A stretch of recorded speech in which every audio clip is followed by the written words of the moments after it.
Welcome back my YouTube family. तो आज हम फिर से आपके लिए एक और कहानी लेकर आए हैं।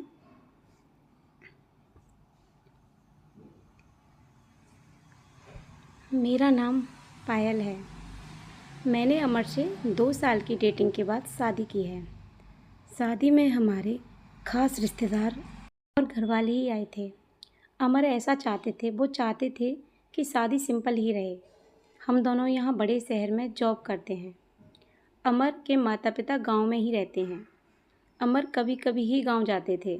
जब कभी मम्मी पापा को मिलना होता तो वो शहर में आ जाते मिलने हमसे। यहाँ पर छोटा सा घर ले लिया था मैंने। अभी नौकरी छोड़ रखी है। हमारा घर रोड के पास है। वहाँ से रोड दिखाई देता है। हमारे किचन की खिड़की से रोड दिखाई देता है। अमर का ड्यूटी टाइम सुबह 10 बजे का है। अभी कुछ दिन से मुझे खिड़की के बाहर एक लड़की दिखाई देती है। पता नहीं क्या देखती है। आज मेरी नज़र खिड़की के बाहर गई। रोड के दूसरी तरफ वही लड़की खड़ी थी। उसकी उम्र ज़्यादा नहीं थी। हमारे घर की तरफ आज फिर से देख रही थी। पहले मैंने सोचा कि कोई होगी, लेकिन वो 4 दिन से लगातार मुझे दिखाई दे रही थी।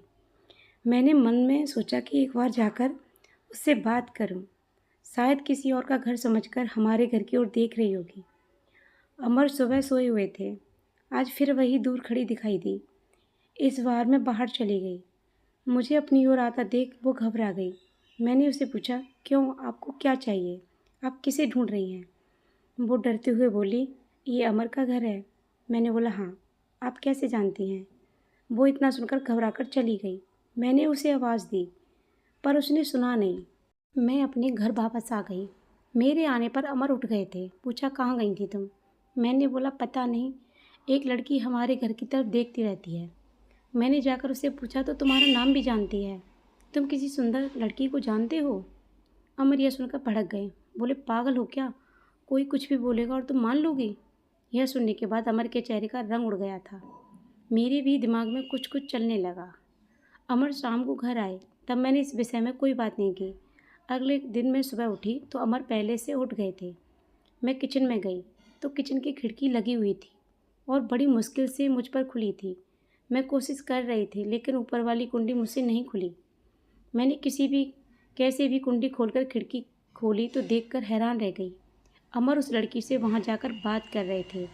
वो उस पर चिल्ला रहे थे। वो लड़की रो रही थी और मेरे पति उसे उंगली दिखाकर जाने को कहा। यह सब देखकर मैंने खिड़की बंद कर दी। अमर को लगे मैंने उसे यह करते नहीं देखा। अमर फिर घर में आ गए।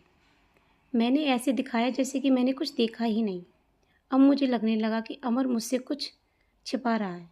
मैंने शादी करके कोई गलती तो नहीं की। आखिर वो लड़की कौन है और अमर उस पर इतना गुस्सा क्यों हो रहे थे? अमर के जाने के बाद मैंने अमर के सारे दोस्तों को फ़ोन किया जिन्हें मैं जानती थी, लेकिन किसी को भी उस लड़की के बारे में नहीं पता था। मेरी समझ में नहीं आ रहा था क्या हो रहा है। अमर से पूछना चाहती थी, लेकिन मुझे पता था कि वो झूठ ही बोलेगा। उसके बाद मैंने उस लड़की को घर के आसपास नहीं देखा। यह सोचते सोचते मेरी तबीयत खराब होने लगी। अमर मुझसे कहते, क्या हुआ, अपना ख्याल रखो, डॉक्टर के पास जाओ। लेकिन अब मुझे उसकी बातें अच्छी नहीं लग रही थीं। एक दिन जब मेरी हालत बहुत ख़राब हुई तो मैं पास के अस्पताल चली गई। डॉक्टर से अपनी दवाई लेने के बाद मैं अस्पताल के बाहर बैठ गई। वहाँ वो लड़की फिर दिखी मुझे। उसे देखते ही जैसे मेरी बीमारी पता नहीं कहाँ भाग गई। मैं उसके पास जाकर पहुँच गई और उसका हाथ पकड़ लिया और उसे बोला, तूने मेरी ज़िंदगी में तूफ़ान मचा दिया। बोल, उस दिन क्या बात कर रहा था अमर तुझसे? क्या रिश्ता है तुम्हारा और मेरे पति का? फिर उसने मुझे जो बताया कर मुझे लगा मेरा पति ऐसा है। उसने इतनी बड़ी बात मुझसे छिपाई। शाम को जब वो आए तब उस लड़की को अपने घर में देखकर चौंक गए। मैं भी उसके पास ही बैठी थी। अमर उसकी तरफ देखकर बोले, अच्छा तो तूने इसे सब बता दिया? मना किया था दूर रहने को मेरी फैमिली से। शर्म करो, तुम इतने कठोर कैसे हो सकते हो? अपनी सगी बहन की मदद नहीं कर रहे हो? वो लड़की और कोई नहीं, अमर की सगी बहन थी। उसने अपनी पसंद के लड़के से शादी कर ली थी, इसलिए अमर और उसके परिवार ने उससे सारे रिश्ते तोड़ दिए थे। अमर ने कहा कि मेरी कोई बहन नहीं है। मैंने कहा उसका पति हॉस्पिटल में है, इसे पैसों की ज़रूरत है। बहन नहीं तो इंसानियत के नाते ही तुम्हें इसकी मदद करनी थी, और अपनी पसंद की लड़की से शादी तो तुमने भी की। फिर जो नियम इसके लिए है वही तुम्हारे लिए भी होना चाहिए। मुझे पता होता तुम्हारी सोच ऐसी है तो मैं तुमसे कभी शादी नहीं करती। जिसको बहन के आंसू नहीं पिघला सके उस आदमी के सीने में दिल नहीं है। इतना कहकर मैं अंदर से अपने सारे गहने लिए और ज्योति के साथ जाने लगी। हमें जाते देख अमर फूट फूट कर रोने लगा। ज्योति भी उन्हें देखकर रोने लगी। रोते हुए अमर बोले, हमने इसे बहुत प्यार की दिया। पापा मम्मी ने, मैंने और यह ऐसे ही एक दिन बिना बताए घर से भाग गई। हमारा प्यार तूने नहीं देखा, इसके लिए मैं रात भर रोया कि कहाँ होगी, कैसी होगी मेरी बहन। तब इसे भाई और पापा की याद नहीं आई? अरे मुझसे कहती तुझे क्या करना है, ऐसे ही चली गई थी ना, अब क्यों आई है? बहन भी बोली, भैया मुझे लगा आप लोग नहीं मानेंगे। उन दोनों भाई बहन को रोते देख मेरी आंखें भी भर आईं, पर आंसू के साथ जैसे सारे गिले शिकवे खत्म हो गए। खुद अस्पताल गए ज्योति के साथ। मम्मी पापा को भी बुलाया। दोनों ने बेटी को बड़े प्यार से गले लगा लिया। हॉस्पिटल में उसके पति की हालत अच्छी है, डॉक्टर ने कहा कि जल्दी डिस्चार्ज हो जाएंगे।